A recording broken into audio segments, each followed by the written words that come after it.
ভাইরা আমার, বন্ধুরা আমার, ইচ্ছার ওপর নাম হলো উদ্দেশ্য। যেই কোনো কিছু করুক না কেন তার পিছনে একটা উদ্দেশ্য থেকে যায়, ঠিক কিনা বলে? মহান আল্লাহ তাআলা এই বিশাল আকাশ, বিশাল জমিন তৈরি করেছেন। এই বিশাল একটি গ্রন্থ উদ্দেশ্যহীন ভাবে তিনি নাজিল করেন নাই। হুজুরে পাক সাল্লাল্লাহু আলাইহি সাল্লাম মক্কি জীবনে 12 বছর 5 মাস 21 দিন এবং মদিনী জীবনে 10 বছর 6 মাস 9 দিন, সর্বমোট 23 বছরে এই কিতাব কোরআনে কারীম নাজিল হয়েছিল। নিশ্চয়ই এর পিছনে আল্লাহ পাকের অবশ্যই কোনো না কোনো উদ্দেশ্য আছে, ঠিক কিনা বলে? সেই উদ্দেশ্যটা কি? পবিত্র আল কোরআন নাজিলের উদ্দেশ্য বলতে গিয়ে স্বয়ং আল্লাহ তাআলা প্রত্যক্ষ এবং পরোক্ষ, পরিপূরক ও সম্পূরক 124 জায়গায় বর্ণনা করেছেন। তবে এখানে দুটি উদ্দেশ্যের কথা বর্ণনা করব আপনাদের সামনে।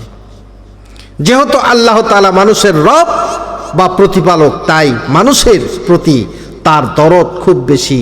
নিজেই মা তার সন্তানকে যত ভালোবাসে, আল্লাহ রাব্বুল আলামিন তার বান্দাকে তার চেয়ে অনেক বেশি ভালোবাসেন। সুবহানাল্লাহ।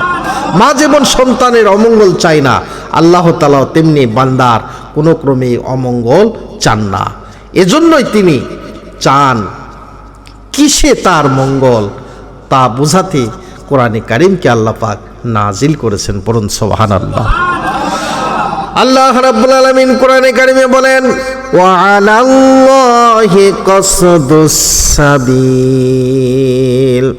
আল্লাহ বলেন, আল্লাহর প্রতি দায়িত্ব সৎ পথ বর্ণনা করা, মানুষদেরকে দেখানো।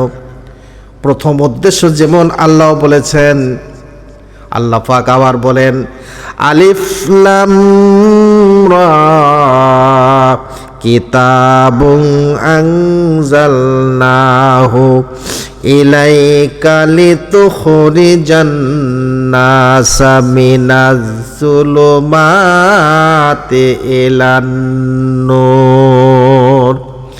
এই কিতাব তোমার প্রতি নাজিল করেছি যেন তুমি লোকদেরকে অন্ধকার, সমাচ্ছন্ন, কারাচ্ছন্ন, বর্বরতার ভিতর থেকে মানুষদেরকে আলোর দিকে নিয়ে আসো। সুবহানাল্লাহ। আমার ভাইয়ের, আমার বন্ধুগণ, আল্লাহ তাআলা কোরআন নাজিলের উদ্দেশ্য সম্পর্কে বলতে গিয়ে হুজুর পাক সাল্লাল্লাহু আলাইহি সাল্লামকে বলেন, এটা এজন্য তোমার প্রতি নাজিল করেছি যেন এর সাহায্যে তুমি যারা বিভিন্ন প্রকার পাপের মধ্যে লিপ্ত রয়েছে তাদেরকে সেই সব ব্যাপারে অন্ধকার থেকে প্রকৃত রাস্তায় আলোর পথে নিয়ে আসতে পারো। আরও বলা হয়েছে, আল্লাহর পথ একটি যা সঠিক, আর ভুল পথ অনেক। আল্লাহর পথ একটাই, সেটা হলো সঠিক পথ, আর ভুল পথ অনেক আছে, অনেক ভুল পথের রাস্তা আছে। মানুষের তৈরি করা মতবাদ যত পৃথিবীতে আছে সবগুলোর ভুল পথ, ঠিক কিনা বলেন? আর আল্লাহর বিধান যেটা, আল্লাহর পথ একটাই, সেটা হচ্ছে কোরআনে কারীম, রাসূল পাক সাল্লাল্লাহু আলাইহি সাল্লামের সুন্নাহ, ঠিক কিনা বলেন? ভাইরা আমার, বন্ধুরা আমার, এজন্যই আল্লাহ পাক বলেছেন, হে রাসূল, আমি আপনাকে একটি পথ দেখিয়েছি, সেই পথটাই সঠিক। আর শয়তানের পথ অনেকগুলো আছে, শয়তানের অনেক পথ আছে যা ভুল পথ বা বেসঠিক। এজন্য আল্লাহ রাব্বুল আলামিন নূর এক বচন আর জুলমাত হলো বহু বচন।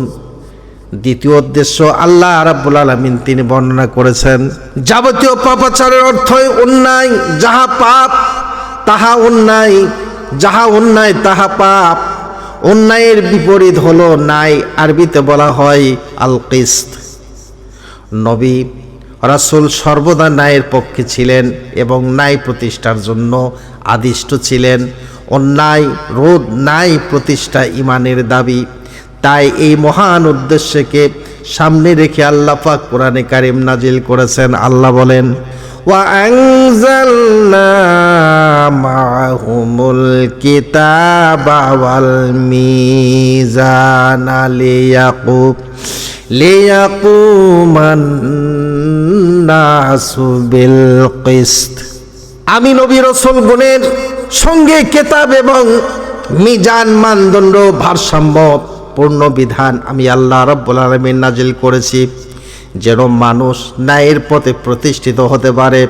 অর্থাৎ যিনি বিবেক বুদ্ধি সম্পন্ন মানুষ সৃষ্টি করেছেন, তিনি জানেন এই মানুষের সমাজে কী ধরনের ভারসাম্যপূর্ণ আইন এবং বিধান চালু থাকলে চালু হলে মানুষের ন্যায়ের উপর প্রতিষ্ঠিত হতে পারবে। ঠিক কিনা বলেন? তিনি সেই ধরনের ন্যায় প্রতিষ্ঠার কলা কানুন সহ কিতাব নাজিল করেছেন, যেন মানুষ উহা মেনে চলে ইহ পরকালে কল্যাণ লাভ করতে পারে। সুবহানাল্লাহ। আল কোরআন নাজিলের মূল উদ্দেশ্য হলো ইহকালে শান্তি, পরকালে মুক্তি। মহান মাবুদের কাছে এই প্রার্থনা আল কোরআনের সঠিক উদ্দেশ্য। আল্লাহ পাক আমাদেরকে দান করেছেন আমরা সেই সকল মুসলমান যেন আল্লাহর সঠিক উদ্দেশ্য পালন করতে পারি।